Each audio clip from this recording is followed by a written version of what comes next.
भारतीय संस्कृतीमध्ये प्रत्येक नात्यासाठी एक सण आहे. त्यात पती पत्नीमधील नाते हे फार महत्त्वाचे आहे. याच नात्याचे महत्त्व सांगणारा सण म्हणजे वटपौर्णिमा. सातही जन्म हाच पती मिळू दे, तसेच पतीला दीर्घायुष्य लाभू दे, म्हणून स्त्रिया वटपौर्णिमेचे व्रत करतात. यमाला हरवून पतीचे प्राण परत मिळवणाऱ्या सावित्रीच्या पतिव्रत्याचे प्रतीक म्हणून हे व्रत केले जाते. वटपौर्णिमा हे व्रत ज्येष्ठ पौर्णिमा या तिथीला केले जाते. यावर्षी 21 जून 2024 रोजी हा सण साजरा केला जाईल. यानिमित्त जाणून घेऊया या सणाचे महत्त्व. वड, पिंपळ, औदुंबर आणि शमी हे पवित्र आणि यज्ञवृक्ष म्हणून सांगितले आहेत. या वृक्षांत वटवृक्षाचे आयुष्य अधिक असून पारंब्याने त्याचा विस्तारही पुष्कळ होतो, म्हणून प्रामुख्याने वडाची पूजा केली जाते. वटवृक्ष हा शिवरूपी आहे. शिवरूपी वटवृक्षाची पूजा करणे म्हणजे वटवृक्षाच्या माध्यमातून शिवरूपी पतीचीच पूजा करण्यासारखे आहे. सावित्रीने याच वडाच्या झाडाखाली यमाशी भांडून आपल्या पतीचे सत्यवानाचे प्राण परत आणले होते. सावित्रीच्या पतिप्रेमाचे प्रतीक म्हणून वडाचे झाड पूजले जाते. पूजेचे साहित्य: हिरव्या बांगड्या, शेंदूर, एक गळसरी, अत्तर, कापूर, पंचामृत, पूजेचे वस्त्र, विड्याची पाने, सुपारी, पैसे, गुळ खोबऱ्याचा नैवेद्य, आंबे, दुर्वा, गहू असे करा व्रत. या दिवशी स्त्रियांनी उपवास करावा. सौभाग्यवती स्त्रीने या दिवशी मला आणि माझ्या पतीला आरोग्यसंपन्न दीर्घायुष्य लाभो असा संकल्प करावा. त्यानंतर वडाचे षोडशोपचारे पूजन करावे. पूजेचा अभिषेक झाल्यानंतर वडाला 7 वेळा सूत्रवेष्टन करावे. पूजेच्या शेवटी अखंड सौभाग्य लाभू दे, जन्मोजन्मी हाच पती लाभू दे अशी सावित्रीसह ब्रह्मदेवाला प्रार्थना करावी. त्यानंतर 5 फळांचे वाण लुटले जाते, म्हणजेच 5 सुवासिनींचे आंबे व गव्हाने ओटी भरावी. सायंकाळी सुवासिनीसह सावित्रीच्या कथेचे सामुदायिक वाचन करावे. सावित्रीने आंतरिक गुणांची पारख करून निवडलेल्या वरास आईबाप आणि देवगुरु यांच्या विरोधाला डावलून माळ घातली व वटपौर्णिमेच्या दिवशी यमाकडून पतीचे प्राण परत आणण्याचे काम चिकाटीने, दुर्दम्य इच्छाशक्तीने आणि चातुर्याने करून दाखवले. हिंदू धर्मात वटपौर्णिमा हा सण महिला मोठ्या उत्साहाने साजरा करतात.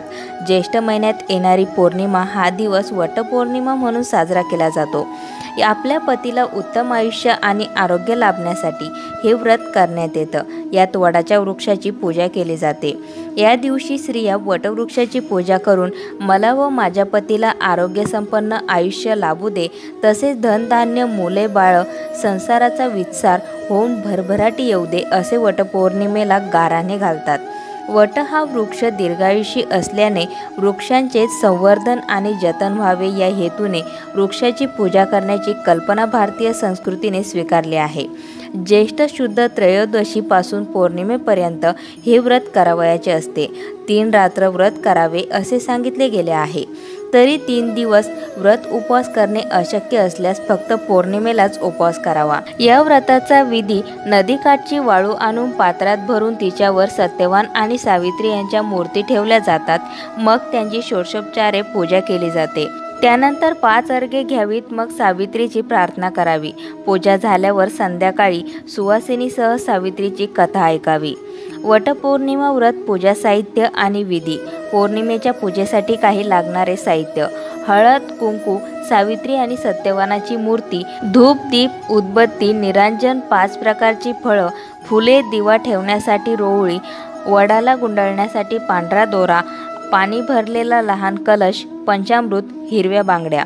वटपौर्णिमेचा पूजाविधी: सकाळची नित्यकर्म उरकल्यानंतर सुवासिनींनी सौभाग्य अलंकार परिधान करून देवाची प्रार्थना, तुळशी पूजन करून वडाच्या झाडाजवळ एकत्र व्हावं. वट सावित्री व्रताचा संकल्प करावा. षोडशोपचार पद्धतीने वडाची पूजा करावी. बांबूच्या 2 टोपल्या घ्या. एका टोपल्यात 7 प्रकारचे धान्य कापडाने झाकून ठेवा. माता सावित्रीची मूर्ती दुसऱ्या टोपलीत ठेवावी आणि धूप, दिवा, अक्षत, कुमकुम, माऊली इत्यादी पूजेचे साहित्यही ठेवावे. माता सावित्रीची पूजा केल्यानंतर वटवृक्षाला 7 प्रदक्षिणा घालताना वटवृक्षाला माऊलीचा धागा बांधावा. पंचामृत नैवेद्य म्हणून दाखवा. यानंतर ब्राह्मण किंवा गरजू व्यक्तीला श्रद्धेनुसार दानदक्षिणा द्यावी. पूजेनंतर महिला एकमेकींना आंब्याचे वाण देतात. या दिवशी विवाहित महिलांनी वटवृक्षाची पूजा करून कथा ऐकावी, सावित्री आणि सत्यवानाच्या नावाचा जप करावा. प्रार्थना. सर्व पवित्र वृक्षात वटवृक्षाचे आयुष्य जास्त असून पारंब्यांनी त्याचा विस्तारही खूप होतो. अशा वटवृक्षाची पूजा करून स्त्रिया मला व माझ्या पतीला आरोग्यसंपन्न दीर्घायुष्य लाभू दे, धनधान्य व मुले नातू यांनी माझा प्रपंच विस्तारित व संपन्न होऊ दे, अशी प्रार्थना करतात. सावित्री ब्रह्मसावित्री सर्वदा प्रिय भाषिणी, तेन सत्येन मा पाहि दुःख संसार सागरात. अवियोगो यथा देव सावित्र्या सहितस्य ते अवियोगो तथास्माकं भूयात जन्मनि जन्मनि. वटमूले स्थितो ब्रह्मा वटमध्ये जनार्दना, वटाग्रे तू शिवो देवा सावित्री वटसंश्रिता, अशी ही प्रार्थना केली जाते. वटपौर्णिमाविषयी पौराणिक कथा. अनेक वर्षापूर्वी भद्र देशात अश्वपती नावाचा राजा राज्य करीत होता. त्याला सावित्री नावाची कन्या होती. सावित्री अतिशय सुंदर, नम्र व गुणी मुलगी होती.